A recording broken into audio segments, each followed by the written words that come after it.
the single person, Yes. the various cultural pressures and the healing of these frustrations.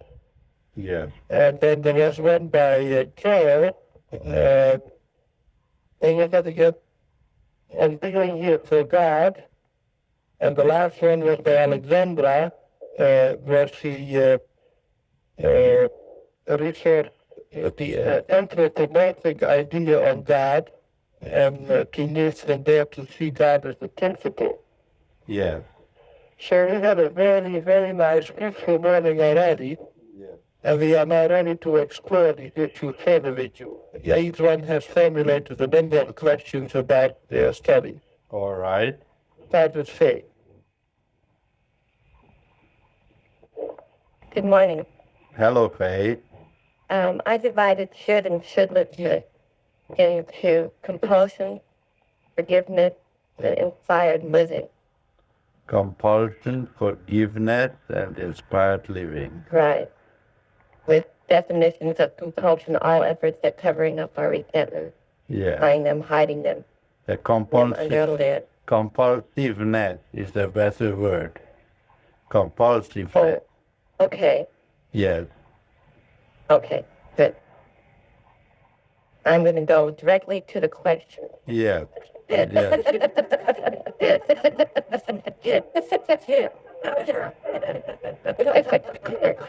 You're not going to fool around. Right. All right. Get down to the basics here.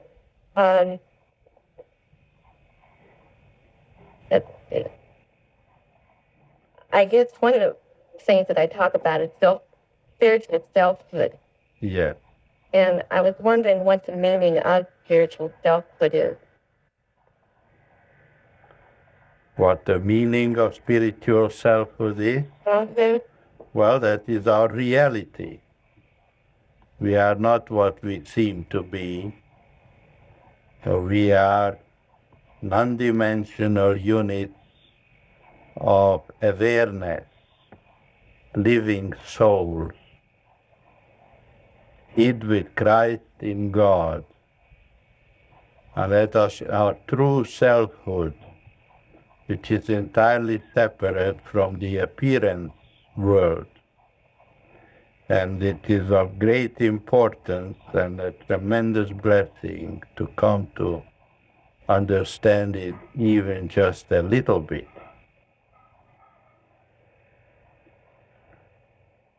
So referring to spiritual selfhood, I guess I got hung up on the word self, thinking of that more in a material sense, in a spiritual sense. Right, that is frequently confused. There is a spiritual selfhood is not synonymous with an ego. It is a sense of divine identity, a sense of uniqueness within the context of infinite mind. Every one of us is a unique spiritual individuality. And we can be aware of it, and we can manifest it.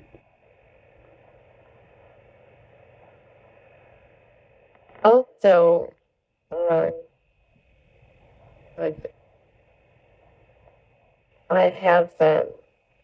talked about the open mind. Yes. And is that an opposite of a closed mind? Right, sure. An open mind is a receptive mind, ready to seek clarity and examine every idea which comes, whether it is existentially valid or not valid. So it isn't a dualist. Well, if someone said, oh, I'm really open-minded, that doesn't necessarily mean that they're really paying attention to spiritually valid concepts or ideas. That's true. Right. You can be open-minded in a purely human sense. Like, for instance, if you are a Republican, you may be willing to listen to a Democrat. And that's a form of open-mindedness or magnanimity or even curiosity.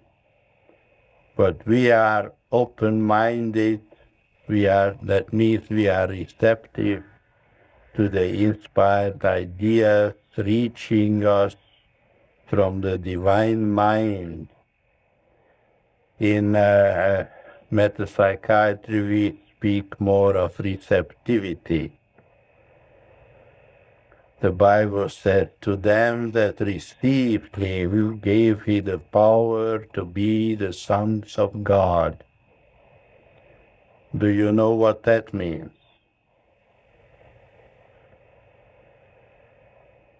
Being superconducted. Well, that's nice, yes. Superconductivity is a wholehearted receptivity to the message of the Christ,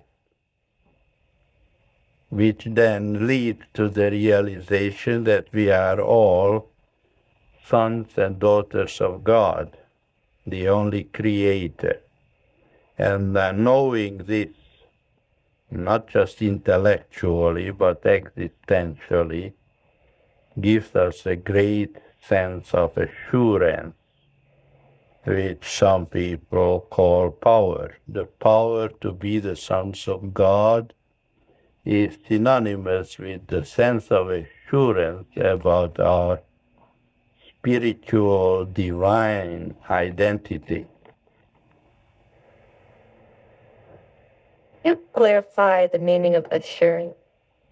I just did, my dear. Yes,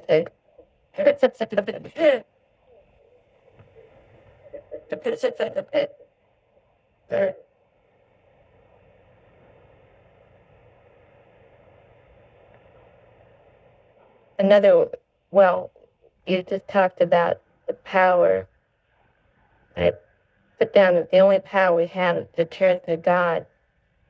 Yet sometimes ego seems to stop us from doing that. What is the meaning of the ego wanting, I guess, but not to even get close to God, is the consciousness? Well, the ego is a false impression about our self-identity. And if this impression is very strong, then we are clinging to it. And we would like to believe that we are self-existent, independent, self-created personalities entirely separate from God.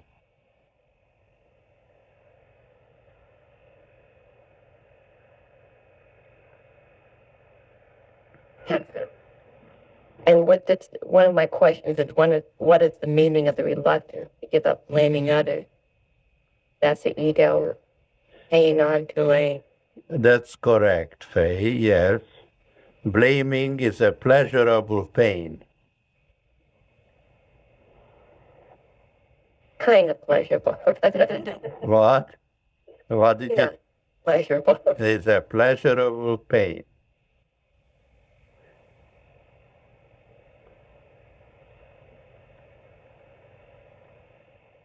Thank you. You're welcome.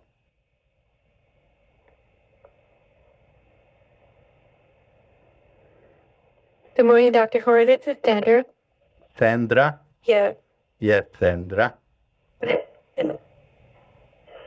As Jan stated earlier, my paper this morning was about the pressures against singlehood. Yes. Are you single? Well, in the eyes of our culture, yes, I'm divorced. I see. I have really been struggling with that for a period of time now. Yes. This idea of singleness and whether or not I should be married. Uh-huh. And in a session with Fern, I pointed out to her that I have been involved in a relationship for 3 years, and seemingly we should be married. And she said that I was right, we should be, as long as I have that idea. So I've been doing some research and studying, and I discovered that it's really based on a lot of fear, the fear of not having someone there, not being able to depend on someone for our needs Yes. and our well-being. Yes. And John was very helpful in a brief session with him. He helped me to discover that we really need to give no thought of our loved one. For some reason, that was very clarifying.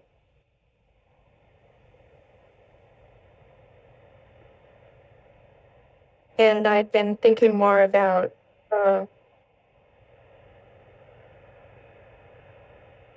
sorry. I lost my train of thought here. So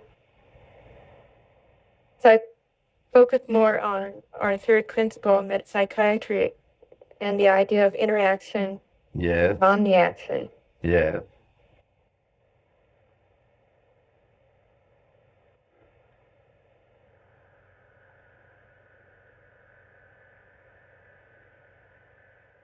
And the unlimited source of love and assuredness that is available to us to draw on at any moment, rather than being caught up in the idea that we have to get love from somebody else. Yes.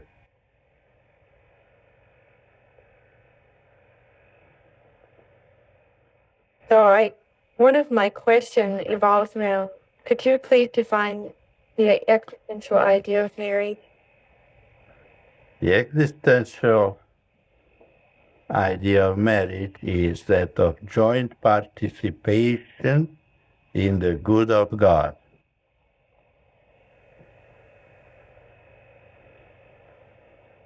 Have you read It's always easy to see that when two individuals come together Yes. for what their purpose of being together is, Yes. beyond the feeling good level. Right. And beyond the using each other. Yes, all of that. Right. And yet I really feel that there is either a lesson or a purpose in moving towards those qualities in relationship. Yes. So I guess I'm confused on how it is we initially invite an individual into our experience and moving on to more spiritual, clarity, more spiritual ideas. Yes. Is this a question? Yes, can you help me with that? Well, I'd like you to formulate your question more clearly.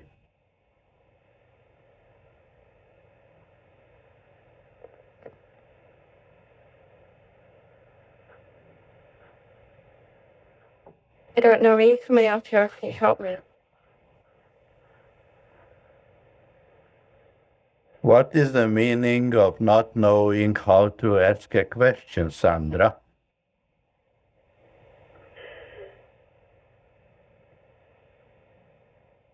Marjorie, no.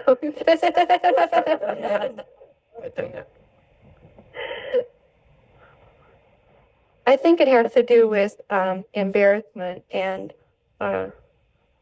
wanting to seem to have the right answer. Yes. In other words, you wish to be a knower. Yes. And you would like to be known as knowing. Right. Therefore, you cannot afford to ask a question because then you would reveal that you don't know. Well, I certainly don't know. So then the problem is not being single or not single. The problem is how to become a seeker.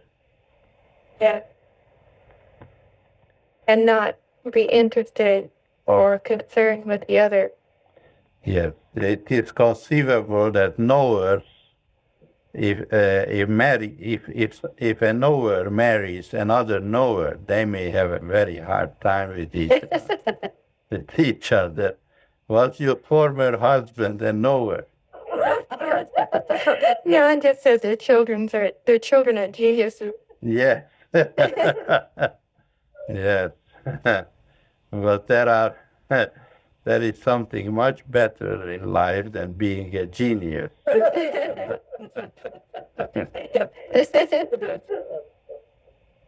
I think I'm discovering that already.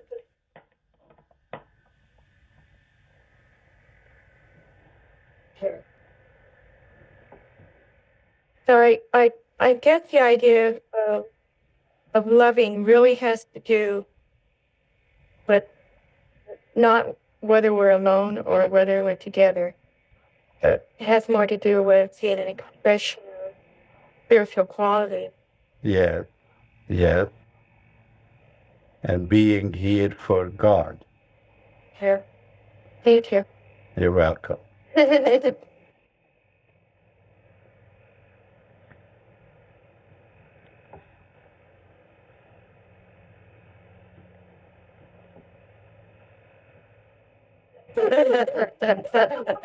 Anyway.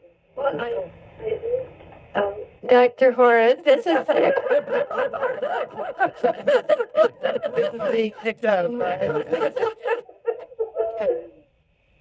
John's accusing me here of being a knower because I don't have questions. Yes. I do have a question from what we were discussing in the class. We were talking about the human body and the fact that it's not real, that the spiritual qualities are what is real. And my question is the meaning of having a physical body, is that to be so that we have a contrast to the spiritual qualities? That's right. That's correct. And what I don't understand the idea of the body. If God doesn't know anything about our physical bodies, then Yes. it seems mysterious that the body is even in existence. But is it?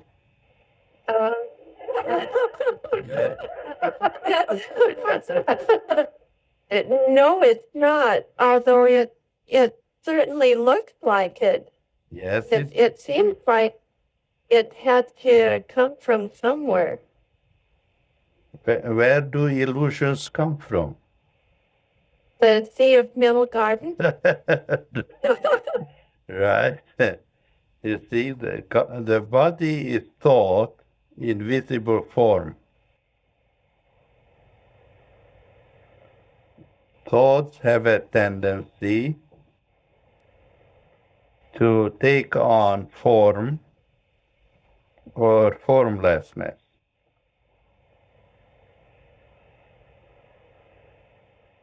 And when God created the world, and as the account tells about in Genesis, Yes. Was that entirely thought? Exactly. And that creative process is still going on.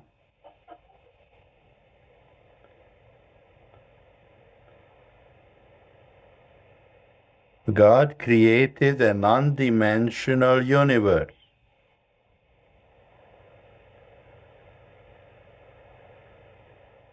Dr. Hora, this is Elizabeth. Yes, Elizabeth. What did you mean when you said that creative process is still going on? Creative ideas are continuously obtaining in human consciousness, both in individual consciousness and in collective consciousness. And so that creative process is still continues on. And the face of the earth is constantly changing and people are evolving. There is such a thing as a spiritual evolutionary process where consciousness is evolving to ever higher realizations of infinite mind. So when God created the world in 7 days or 6 days, he didn't stop on the 7th day. This whole process is continuing forever. We are in a continuous process of spiritual evolution throughout the universe. There is nothing stagnant about reality. Reality is dynamically evolving.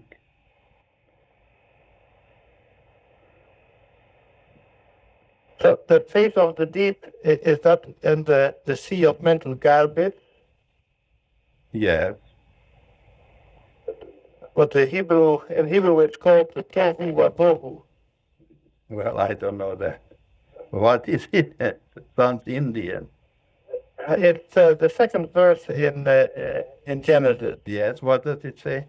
Tohu wabohu. It says it's the void or the great void. deep. Yes. And the spirit is moving on the face of the deep. so that is the suffering humanity. No, that describes creatio et ex nihilo, Jan. Creation out of nothing.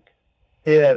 God creates the universe and continuously inspires and sends forth intelligent ideas out of nothing. The creative process arises out of nothing. Creatio ex nihilo. Oh, it comes out of nothing, not out of the sea of mental garbage. Right. But it changes the face of the earth. Right. Humanity. We are constantly changing. Would it be then taking on the form of the spirit? But the spirit is not form. Well, It's non-dimensional.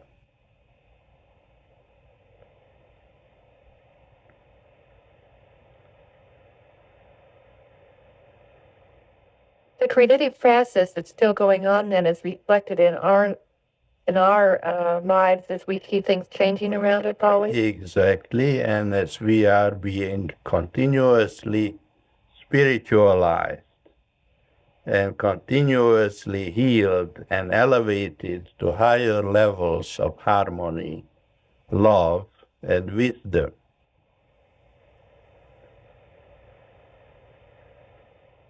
So it'd be evidence in PAGL more than in our surroundings. Exactly, of course. But even the surroundings,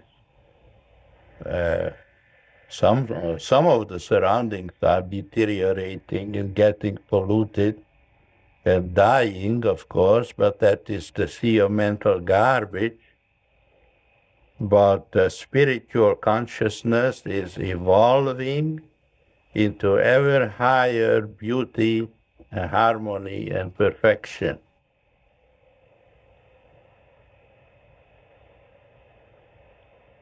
I was looking at my car today, and it's like really a piece of junk, and I was wondering what would be the meaning of that. Well, it means that you have to get rid of it. I don't know. You have no business driving a junk. Thank you very much. would say, would you like to buy a used Chevette? A used Chevette.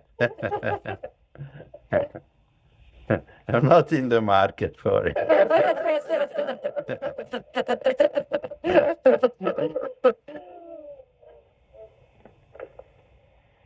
Dr. Hora? Yes? Then transcendent awareness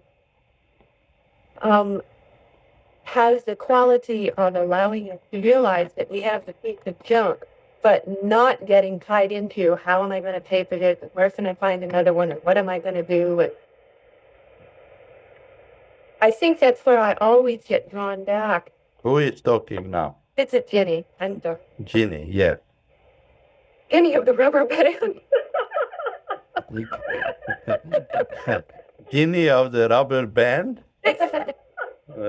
What's that supposed to mean? A couple of weeks ago when we were talking on the phone, I had mentioned that I've been doing very nicely and get clear in my living room, but every time I stepped away from there, I was drawn back into the muck with my finances like a big rubber bear. I see. Okay. But transcendent awareness, then, that somehow tied in with the ability to stay free from being drawn into the human scene irrespective of what our human conditions is. Is that correct? Transcendent, come again, transcendent awareness is what? It's the ability or is the process that allows us to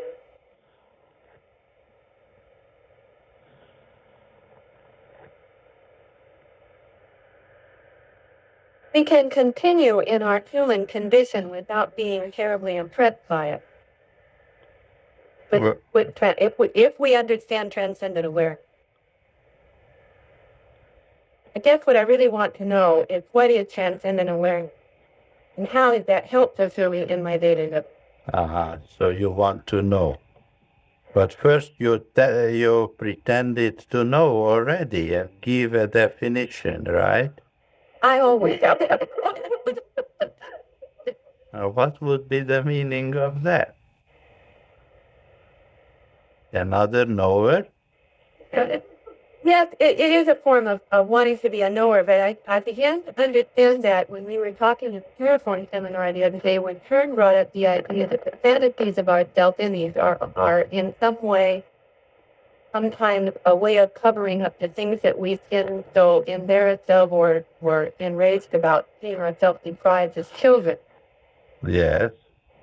That's Not only cool. am I a knower, I compound that with trying to present myself in an image that I think is very wonderful. Yes. Now you're explaining why you seem to be a knower.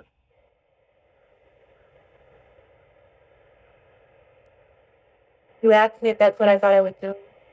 No, if you're explaining why you are a knower, then you are reasoning in the context of cause and effect. Doesn't help it get views, does it? That's right, and it's not really valid. There is no excuse for being a knower. He who seeks reasons only finds excuses. Ginny, did you know that? I've heard that, yes. Yes. A transcendent awareness is the awareness of the transcendent, period. Do you understand what that means?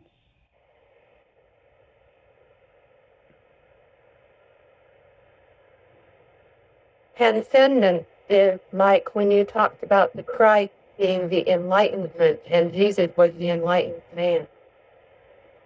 That's another story, Jeannie. The transcendent is the non-dimensional, or the awareness of the presence of God with us. That's transcendent awareness, awareness of the transcendent. That which transcends the sea of mental garbage.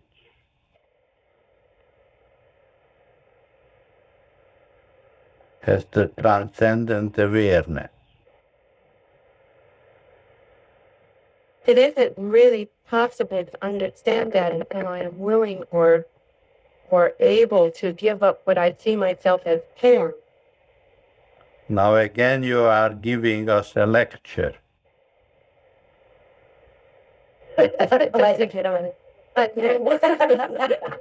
Yeah. Knowers like to lecture.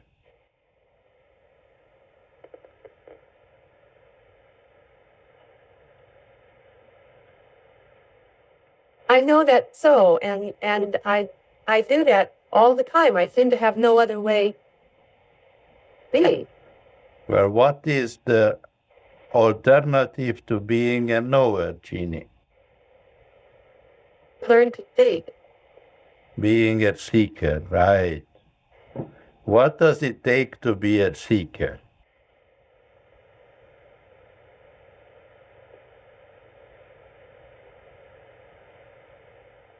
Andrew said humility. That's right.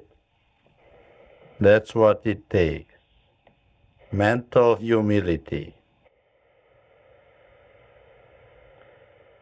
Socrates, who was the wisest man of antiquity, said, I only know one thing, that I don't know anything. Did you know this? I wouldn't dare say I did.